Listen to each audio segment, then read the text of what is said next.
Pour vivre seul, il faut être un animal ou un dieu, dit Aristote. Nietzsche ajoute une nuance. En dehors du troisième cas, il faut être les deux à la fois. Selon une étude publiée en 2010 dans The Twilight of the Idols, la solitude persistante présente des risques pour la santé équivalents à ceux de fumer 15 cigarettes par jour. Nous pouvons nous efforcer de renforcer nos liens sociaux pour lutter contre la solitude, mais nous devons aussi apprendre à mieux vivre la solitude.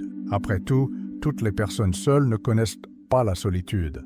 Dans Walden Pond, le philosophe Henry David Thoreau réfléchit à sa solitude et dit « Ce film examine les avantages de l'isolement et explique pourquoi il favorise l'épanouissement personnel, offre une liberté inégalée, soulage divers problèmes de santé mentale et est essentiel à la formation d'un caractère fort. » Selon la définition du philosophe Philip Koch, dans Solitaire, une rencontre philosophique, la solitude est un moment où l'on n'est pas connecté aux autres en termes de perception, de pensée, d'émotion ou de comportement. En d'autres termes, la solitude est un domaine d'expérience où personne d'autre n'est présent. C'est suffisant pour l'isolement, et c'est le cas pour toutes les solitudes. De nombreuses personnalités ont atteint leur statut légendaire au cours de l'histoire en récoltant les fruits de longues périodes d'isolement. Jésus a atteint les sommets de son développement spirituel pendant les 40 jours et nuits qu'il a passés dans le désert. C'est dans l'isolement que Bouddha et Moïse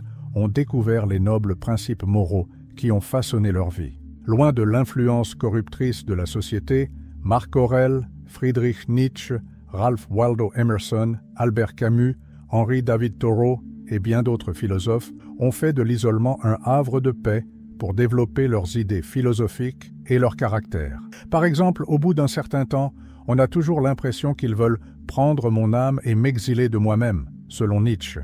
C'est pourquoi j'ai besoin que le désert d'Aurora soit à nouveau agréable.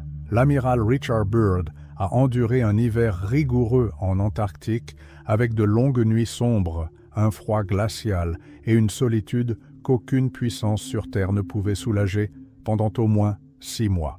Malgré les circonstances défavorables, ce temps passé seul a changé sa vie. Il écrit dans son livre « Alone, yes, I feel more alone than I thought I would ».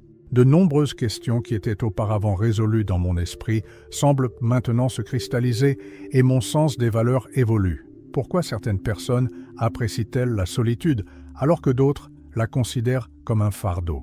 Souvent, les solitaires ne savent pas comment tirer profit de l'isolement ou ignorent ses avantages. L'un des avantages de l'isolement est la possibilité de trouver son vrai moi et de devenir cette personne.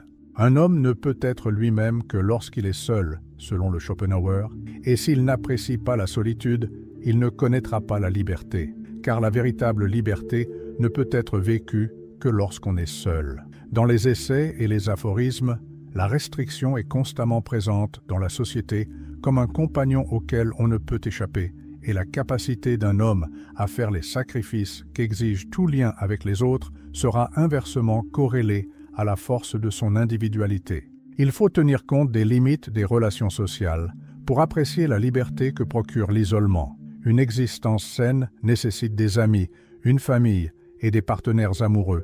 Mais ceux-ci incarnent également ce que Philip Koch a appelé des structures d'exigence. Les demandent d'être écoutés, soignés et guidés conformément à leurs exigences. Notre expérience est également influencée par l'état émotionnel des autres.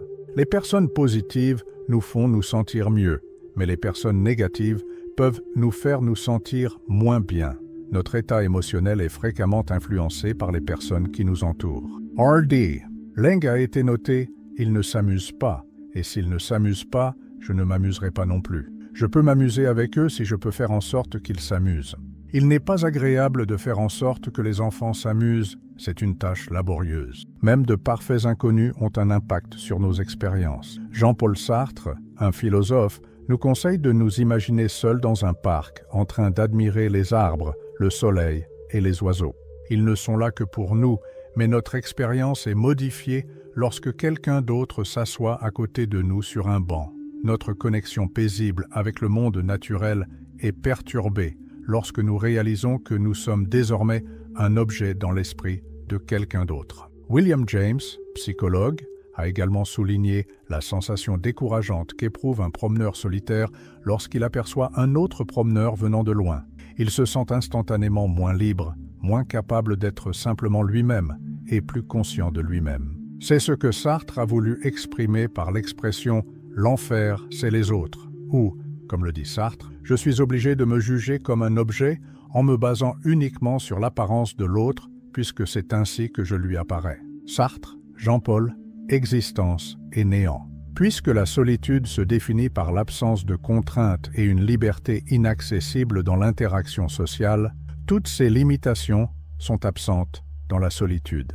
Lorsque nous sommes seuls, nous pouvons profiter de notre environnement sans être gênés par le fait que nous sommes un objet dans le champ de vision de quelqu'un d'autre. Nous pouvons faire tout ce que nous voulons, quand nous le voulons, sans nous soucier de ce que les autres pensent de nous ou si nous répondons à leurs attentes ou à leurs exigences. Nous sommes libres de penser, de ressentir et de poursuivre nos passions. Libres. Le fait que personne ne vous limite d'un côté ou de l'autre semble étrange au départ. Koch, Philippe. Être seul. Discussion philosophique. William Hazlitt, philosophe anglais, avait l'habitude de faire de longues promenades seul pour expérimenter la liberté de la solitude. Il notait que l'essence d'un voyage en solitaire est la liberté idéale de penser, de ressentir et de se comporter comme on l'entend. Pour une fois, je préfère faire les choses à ma façon, ce qui n'est pas possible à moins d'être seul. Hazlitt, William, discussions à la table. Alternativement, Thoreau a dit « Je vais et je viens avec une étrange liberté dans la nature », comme l'a noté Philippe Koch. C'est vrai, mais pourquoi? L'évasion des normes sociales qui régissent toutes les interactions humaines est un point évident. On peut crier au feu quand on veut, quand on est seul, et on peut le faire complètement nu. La liberté spirituelle de l'isolement, lorsque nos esprits errent, divaguent, sautent ou volent, est sans aucun doute une métaphore globale de la liberté de mouvement. La liberté de la solitude est précieuse en soi, mais elle peut aussi être un outil de découverte de soi et de développement personnel, car elle nous permet de nous engager dans ce que Philippe Koch a appelé la syntonie avec soi-même, qui selon lui est mieux décrite par l'image du flux libre, le flux de pensée, de désir et d'émotion dans la conscience sans aucun sens de censure ou de gestion, ainsi qu'un libre accès à leurs origines. En nous exposant à l'ensemble de nos sentiments, idées, désirs et images intérieures, la solitude de Philippe Koch, une expérience philosophique, nous permet d'entrer en contact avec des facettes de notre identité que nous dissimulons derrière les masques sociaux que nous portons lorsque nous sommes en présence d'autres personnes. Cependant, lorsque nous sommes seuls, nous sommes libres d'enlever ces masques, car notre conscience est la seule voix que nous pouvons entendre ou à laquelle nous pouvons répondre. La romancière May Sarton a passé beaucoup de temps seule après une relation longue et difficile. Comme elle l'a écrit dans son journal d'une solitude, « Je commence à ressentir des signes d'un retour à un moi profond qui a été trop absorbé et trop meurtri pour fonctionner pendant trop longtemps. » Ce passage a été repris par le philosophe américain Thomas Merton dans La vie silencieuse. Tous les hommes ont besoin de suffisamment de solitude et de calme dans leur vie pour entendre périodiquement la voix intérieure profonde de leur moi réel, même s'ils ne sont pas appelés à devenir des ermites. Sans l'écoute de cette voix intérieure, la vie est toujours déprimante et épuisante. L'homme cesse d'être un véritable humain et ne vit plus en tant qu'homme s'il est continuellement banni de sa propre maison et si on lui refuse l'accès à sa propre solitude spirituelle. Merton, Thomas. La vie tranquille, mais lorsque nous sommes seuls, nous n'entendons pas toujours de belles voix. Revivre de vieux traumatismes et ressentir des émotions désagréables, des inquiétudes et des préoccupations que nous avons éludées en nous absorbant dans des distractions sociales peut occasionnellement faire partie de l'harmonisation avec soi-même. Cet état d'accord intérieur n'est pas nécessairement heureux ou calme.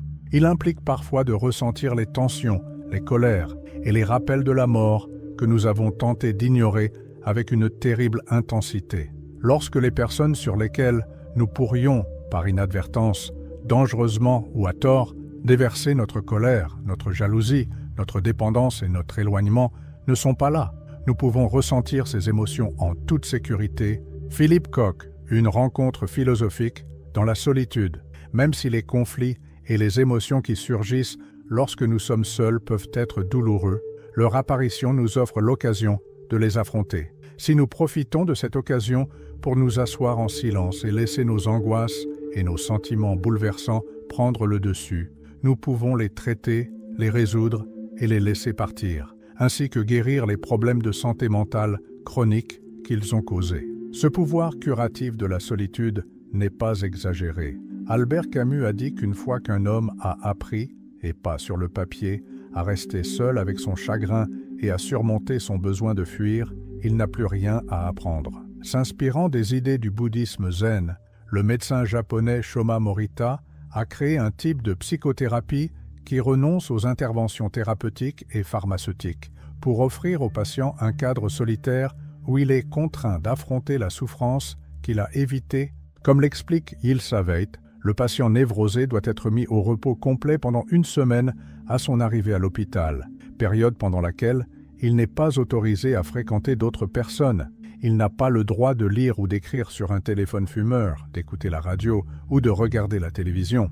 Le patient est laissé seul avec sa maladie jusqu'à ce qu'il ne fasse plus qu'un avec sa maladie et qu'il doive l'accepter dans la solitude la plus totale. La plupart des cultures anciennes reconnaissaient les grands bienfaits de la solitude, et chez les Indiens Tarahumara de la Sierra Madre au Mexique, la solitude était parfois même plus valorisée que la socialité.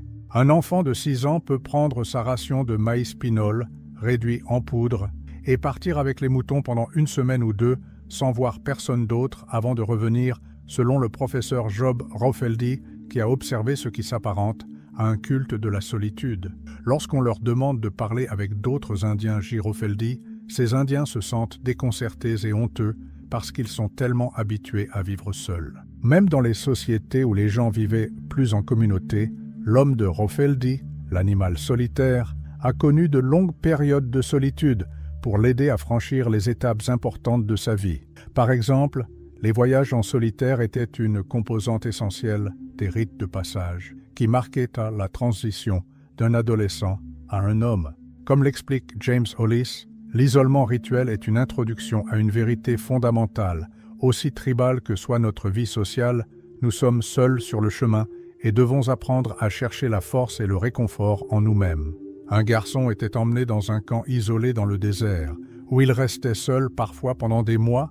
Il devait chasser, chercher de la nourriture, se protéger des prédateurs et affronter sa peur de l'inconnu et de l'obscurité. Il devait également se mettre au diapason de lui-même, affronter et surmonter sa solitude, ses angoisses et ses dépendances, et faire de son esprit un ami fiable plutôt qu'un ennemi indigne de confiance. James Hollis, sous l'ombre de Saturne. Les voyages solitaires sanctionnés par la culture ont été répandus dans toutes les cultures connues à travers l'histoire, à l'exception de la nôtre. Cela reflète la forte aversion de notre société pour la solitude, car, comme l'a noté le philosophe Blaise Pascal au XVIIe siècle, tous les problèmes de l'humanité découlent de l'incapacité de l'homme à rester assis, seul, dans une pièce. Au lieu de considérer la solitude comme un don précieux, de nombreuses personnes la considèrent comme une chose à endurer entre 2 engagements ou relations sociales. Ou pire, la solitude est une chose à éviter lorsque d'autres personnes ne sont pas présentes. La plupart d'entre nous utilisent des écrans pour détourner notre attention de notre solitude et des voix que nous pourrions entendre dans le silence. Opinion de Blaise Pascal.